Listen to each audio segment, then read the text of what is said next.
So one of the subscriber messaged me that how can we use the completable future instead of listenable future.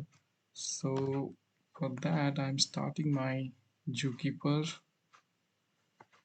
then I'm starting my Kafka server from the command. Now let me start my application from here on debug mode.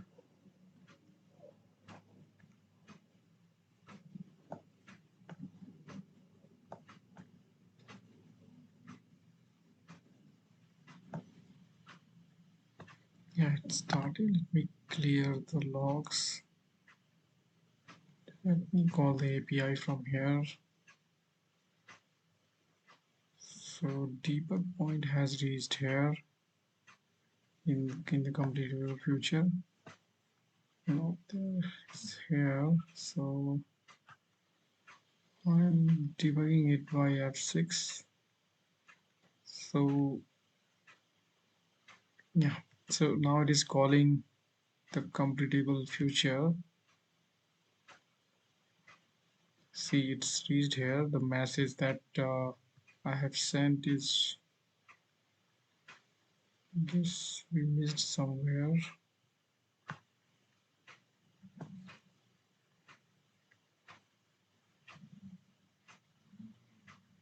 So let me add the debug points here so that we could track it.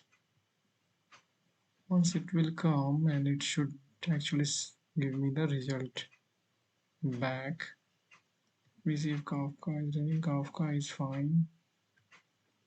Zookeeper is also fine.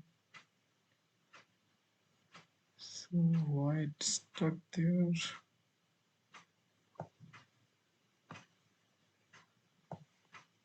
It should be running.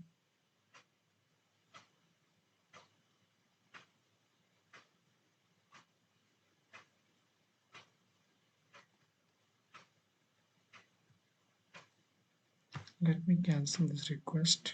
We send another request.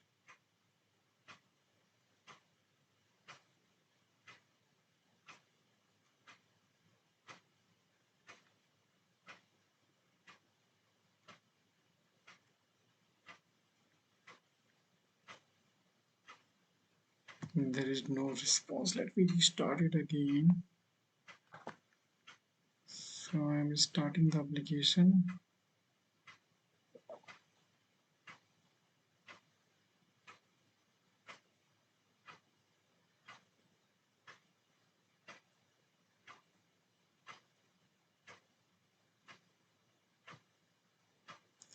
Let me see the topic name. The topic name here is, I think, test. Right. Not sure if that topic is sure or not.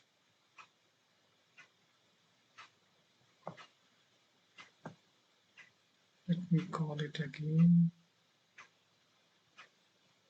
Debug point is coming here. It is here. Now it is coming here.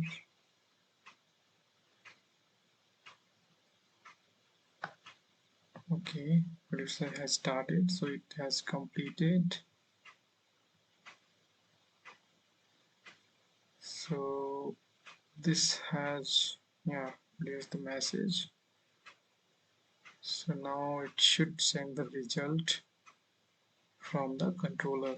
That should be the right. So this is what value we were sending there. So it also sent this. So sometimes because I'm setting it up locally, so sometimes it behave in a strange way, but finally it is working. So in this case, I mean, instead of listenable futures, I have configured the completable future, and through that I'm sending the message from the Kafka template, and I'm returning the completable. So here I'm checking if it is completed, whether it is a error not. If it will not be able to send the message, then definitely it will give you the complete exceptionally, otherwise it will complete the future. And whatever the future is coming, I'm just responding back in the response. And from here, I'm just sending the produced record value in the response. And this is also async, so you could check it out in a Git that how I have configured this complete setup.